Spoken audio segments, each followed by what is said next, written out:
That's right. The Strait Transportation Coalition wrapped up their annual meeting in Panama this week, where they toured the canal and got an update on how the drought is impacting grain exports. What they found is a substantial reduction in volume that isn't expected to improve anytime soon.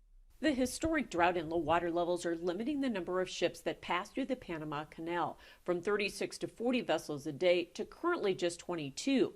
And that will only move up to 24 per day in January with changes in water management.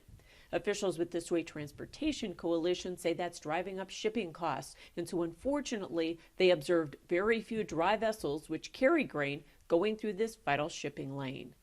Because they're having to restrict the number of transits on a daily basis, those ships that are in a position to use the canal are more of the container vessels, the LNG vessels, the vessels that are carrying automobiles. Those are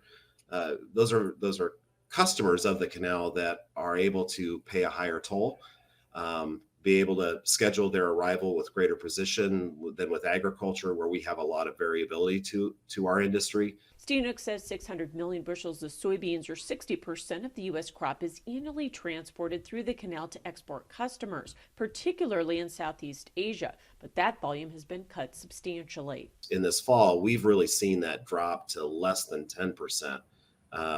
During this critical time frame, like in October, November, we're into December now, that increasingly has dwindled to a very marginal amount that's going through the Panama Canal. And so all of a sudden there's just been this real shift, whether it's through the Suez Canal onto customers in Asia, or shifting onto the rail network and trying to find a different alternative that way. However, the Suez Canal is also limited for grain, as energy products have preference, and many insurance companies have pulled coverage with Red Sea attacks. So that leaves rail and more grain is being shifted to Pacific Northwest export routes. Steenhoek says that will give South America a real competitive advantage when their new crop is harvested in the next few months.